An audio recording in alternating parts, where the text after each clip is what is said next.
Interestingly, Charles Darwin was born a very lightly pigmented man in a moderately to darkly pigmented world.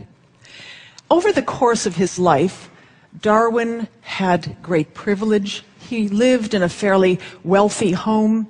He was raised by very supportive and interested parents. And when he was in his 20s, he embarked upon a remarkable voyage on the ship the Beagle. And during the course of that voyage, he saw remarkable things, tremendous diversity of plants and animals and humans. And the observations that he made on that epic journey were to be eventually distilled into his wonderful book on the origin of species, published 150 years ago. Now, what is so interesting, and to some extent what's a bit infamous about the origin of species, is there's only one line in it about human evolution. Light will be thrown on the origin of man and his history.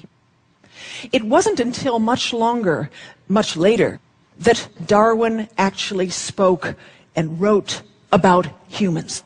Now, in his years of traveling on the Beagle, and from listening to the accounts of explorers and naturalists, he knew that skin color was one of the most important ways in which people varied. And he was somewhat interested in the pattern of skin color. He knew that darkly pigmented peoples were found close to the equator. Lightly pigmented peoples, like himself, were found closer to the poles.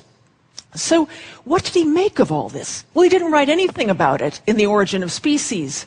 But much later, in 1871, he did have something to say about it, and it was quite curious. He said, of all the differences between the races of men, the color of the skin is the most conspicuous and one of the best marked. And he went on to say, these differences do not coincide with corresponding differences in climate. So he had traveled all around. He had seen people of different colors living in different places, and yet he rejected the idea that human skin pigmentation was related to the climate. If only Darwin lived today. If only Darwin had NASA. Now, one of the wonderful things that NASA does is it puts up a variety of satellites that detect all sorts of interesting things about our environment. And for many decades now, there have been a series of TOMS satellites that have collected data about radiation at the Earth's surface. The TOMS 7 satellite data, shown here, show the annual average ultraviolet radiation at the Earth's surface. Now, the really hot pink and red areas are those parts of the world that receive the highest amounts of UV during the year.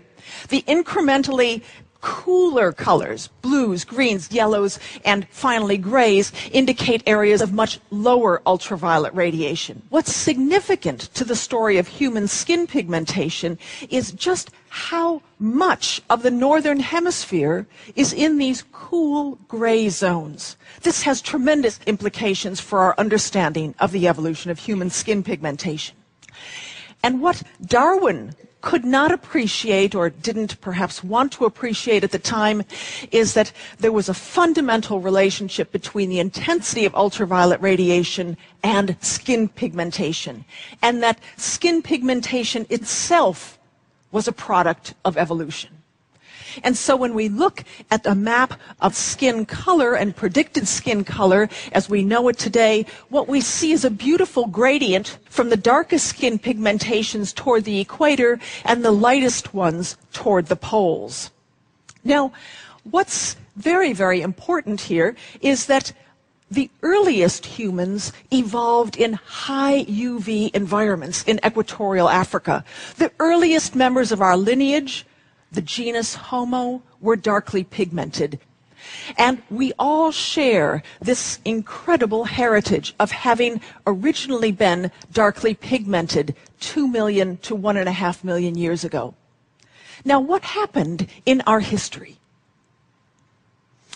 Let's first look at the relationship of ultraviolet radiation to the Earth's surface.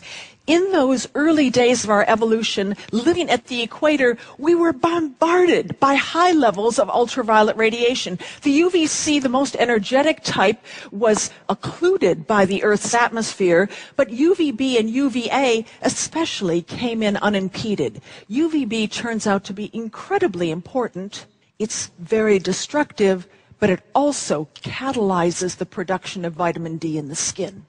Vitamin D being a molecule that we very much need for our strong bones, the health of our immune system, and myriad other important functions in our bodies. So living at the equator, we got lots and lots of ultraviolet radiation, and the melanin, this wonderful, complex, ancient polymer compound in our skin, served as a superb natural sunscreen. This polymer is amazing because it's present in so many different organisms. Melanin in various forms has probably been on the Earth 1 billion years and has been recruited over and over again by evolution, as often happens. Why change it if it works? So melanin was recruited in our lineage, and specifically in our earliest ancestors evolving in Africa, to be a natural sunscreen, where it protected the body against the depredations of ultraviolet radiation, the destruction or damage to DNA, and the breakdown of a very important molecule called folate, which helps to fuel cell production and reproduction in the body. So it's wonderful. We evolved this very protective, wonderful covering of melanin, but then we moved. And humans dispersed not once but twice, major moves outside of our equatorial homeland, from Africa into other parts of the old world and most recently into the new world. When humans dispersed into these latitudes, what did they face? Well, conditions were significantly colder, but they were also less intense with respect to the ultraviolet regime. So if we're somewhere in the northern hemisphere, look at what's happening to the ultraviolet radiation. We're still getting a dose of UVA, but all of the UVB, or nearly all of it, is dissipated through the thickness of the atmosphere. In the winter, when you are skiing in the Alps, you may experience ultraviolet radiation, but it's all UVA, and significantly, that UVA has no ability to make vitamin D in your skin. So people inhabiting northern hemispheric environments were bereft of the potential to make vitamin D in their skin for most of the year. This had tremendous consequences for the evolution of human skin pigmentation, because what happened, in order to ensure health and well-being, these lineages of people dispersing into the northern hemisphere lost their pigmentation. There was natural selection for the evolution of lightly pigmented skin. Here we begin to see the evolution of the beautiful sepia rainbow that now characterizes all of humanity. Lightly pigmented skin evolved not just once, not just twice, but probably 3 times, not just in modern humans, but in one of our distant, unrelated ancestors, the Neanderthals. A remarkable, remarkable testament to the power of evolution.